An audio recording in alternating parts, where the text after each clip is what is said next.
संगमनेर तालुक्यातील वरोडी पठार येथील संगमनेर वनपरिक्षेत्र क्रमांक 1 अंतर्गत येणाऱ्या वनक्षेत्रातील गट क्रमांक 62 कंपार्टमेंट नंबर 173 मधील खडकाळ भागातील वाळलेल्या गवताला काल दुपारी 2:30च्या सुमारास अचानकपणे आग लागली।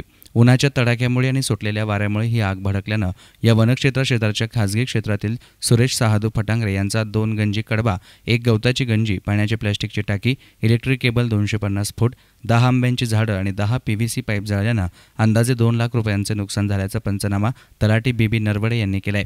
तसेच अंकुश तबाजी डुमरे यांच्या शेततळ्यातील प्लास्टिकचा कागद देखील जळालाय। हा वणवा विझवण्याचा स्थानिक शेतकऱ्यांनी प्रयत्न केला, मात्र जोरदार वाऱ्यामुळे आग झपाट्यानं पसरली। या वणव्यात सुमारे 4 हेक्टरवरील गवत जळाल्याचा दावा स्थानिक प्रत्यक्षदर्शींनी केला असला तरी वनविभाग मात्र केवळ अर्धा हेक्टर एवढ्या क्षेत्राला झळ पोहोचल्याचं सांगत असल्यानं संभ्रम निर्माण झालाय।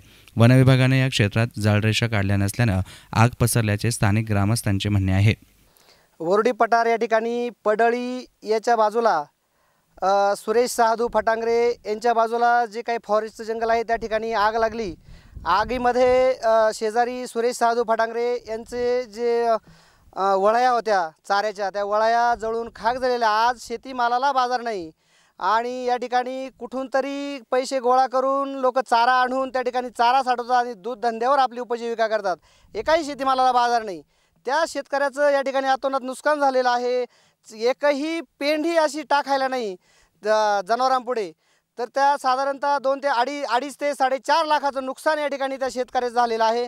शेजारी जो फॉरेस्टचा जंगल आहे 2 ते 2.5 किलोमीटर जळून खाक झालेला आहे। त्या शेजारी डुंबरे जे आहेत, अंकुश डुंबरे यांचं शेततळं आहे। शेततळ्याचा कागदसुद्धा साधारणतः 2.5 लाखाच्या कागदाचं नुकसान झालेलं आहे आणि तो कागद जळून खाक झालेला आहे।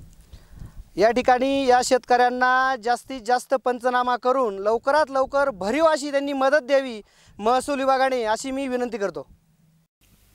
News reporter Nitin Shelke, S9 media, Sangamner.